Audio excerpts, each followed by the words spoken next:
use learning as a form of procrastination. So why did I think the next time that I got on here that I was going to be aesthetically pleasing with my hair done, makeup flawless, nothing? You know what? I think it's because I've been saying that I'm going to talk about procrastination, and I got my notes today because I need to stop procrastinating. And mind you, I only got like 12 minutes to record this video because I got to get out of here. So for me, I always want things to be perfect. And because they have to be perfect, like I said at the beginning of this video, I never get things done. And because I want everything perfect, it causes me to procrastinate. I've always stopped myself because I'm like, I don't know SEO. I don't know what hashtags to use. I don't know what thumbnail I'm gonna use. Is my hair gonna be done? Am I gonna be dressed a certain kind of way? What is my setup? Am I gonna sit behind my desk? Am I gonna sit on my bed? Do I need to clean up the background of my video? And God is just like, you need to post it because somebody else somewhere is procrastinating the same way because they want things to be perfect. Sometimes I sit back and I wonder, like, what is perfect? What does perfect really, really mean? Are we talking about Instagram baddie perfect? Are we talking about Martin Luther King perfect? Are we talking about Jesus perfect? Like, which perfect are we talking about? Because there's so many different forms of perfect. And it's like, which form of perfection am I trying to chase? And because I'm chasing perfection, that leaves me no time to chase Jesus. Jesus knows what I need. God knows what I need. When I start to chase things and not Jesus, I start to have to do things on my own. I start to have to figure things out on my own. And every time I try to figure something out on my own, it never works. It just never works for me. As I'm going through this journey, it's a lot of growth and maturity that I have to take. Because right now, I'm in a process of starting a new business. And it's not really new. It's something that I've been always passionate about, but doing for myself. And God is like, when you have a gift, the gift is not for you. It's for you to share with other people. So I'm in this stage where, like, it's like, okay, I got something coming up. I want to start this business. And in the process of me having a thing coming up and starting a business, I'm not relying on God to provide for the thing, right? I'm trying to rely on the business to provide for the thing. And I'm like, well, the business have to be perfect. Like, I have to do everything perfectly to make sure that X, Y, and Z meets the customer's criteria, right? And God is like, no, you need to embrace your imperfections, because those things that you are not perfect at makes you who you are. I can see, like, my difference was, like, really my creativity. A lot of times I say yes to God. I'll say, yes, God, I'm gonna do it.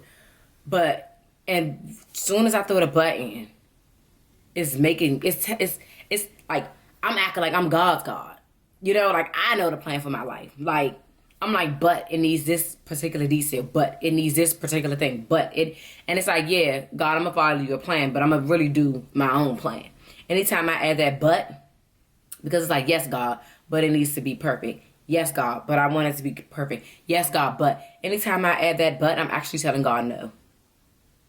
I'm like, I hear you, I hear what you're saying, but no, I'm not doing that. You know, I'm not doing it the way that you say. And a lot of times, when we do things the way that God tells us to do it, it actually winds up being perfect. That's to go back to Matthew 5:48.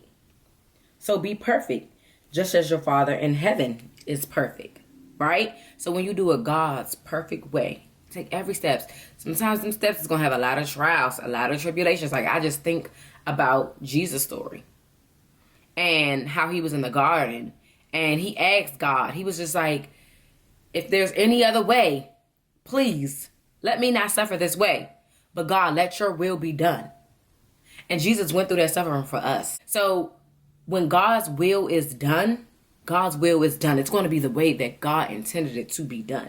And a lot of times we want things to be perfect in our own way. We wind up going through the wilderness for 40 years when it wasn't intended to be that way. And the truth is, none of us even know what it means to be perfect. Like I said before, because we all have our own definition of perfection. Some things that I've thought about. The perfect body. What is the perfect body? No one knows. No one knows. No one knows. What is the perfect complexion? No one. There are probably not two people on this earth that are even the same complexion. You may be close, but no one is the same complexion. The same exact. We are all made in God's image. Right? We are all unique in our own ways, but we are all made in God's image. How do we compare perfection? I know what perfection means for me. I know what it looks like for things to be set, organized, in place, whatever. And I tend to clump that together as perfection, but it's not really perfection. I don't know how to describe it, but I know that every time I wait for things to be perfect, I never get things done. When I went into my teaching journey, I went through all of these teaching programs, and it just wasn't a fit for me, right? I'm thinking this is the perfect route to go for someone that's trying to get into the teaching career. No, that wasn't a perfect route for me. The perfect route for me did not look too perfect. It did not look like what I wanted it to look like. But where I am sitting now, I am the teacher that I want to be, you know? And my journey, I went through an aftercare program. I worked. I had a degree. And not only did I have my degree, I was working towards my master's, and I was working an aftercare program. An aftercare program. That was like 12 hours a week. And I had my son. So I'm like, God, like, I know that there's more for me. He like, there is more for you, but this is the path for you. This is the perfect path for you, right? The teaching program might be for other people, but this is the perfect path for you. And because I had to release my desires for perfection and the way that I wanted to do things and take on God's will for things, I was able to get the things that I want. And so I know that moving into this new venture, moving into this new business, moving into this new idea, I have to do things God's way. And so before I even sat down and recorded this video on TikTok really inspired me. He was talking about how you use your time. We always complain about different things. The way that you use your time is the way that God is going to bless you, right? If you're using your time to scroll and watch TV and do all of these other things, that's what God is going to bless you with. He's going to continue to bless you with hundreds of thousands of ideas, hundreds of thousands of passions, and you're just going to sit on it. You're going to do nothing with it. I learned something about myself. I use a form of learning to make sure everything is perfect, and then I do nothing with the learning. So do y'all know how much different things I have learned? I'm a teacher, so I can teach probably like 50 courses of 50 different things that I learned that I did nothing with because of my desire for perfection. I just say all this to say, like, this video could have been put out weeks ago, but because of my procrastination and my desire to fulfill other things and my laziness, because of all of that, and my desire to be perfect, my desire to have my hair done, my nails done, my makeup done, or whatever it is, to get this piece of content out, it went nowhere. And I hate that for myself. I really do hate that for myself. I really, really do hate that for myself. Nobody's perfect. I gotta work it again and again till I get it right. Just so many things delayed me from posting this. And it was all me. I could sit up here and I could try to blame the enemy. But I could fight through that.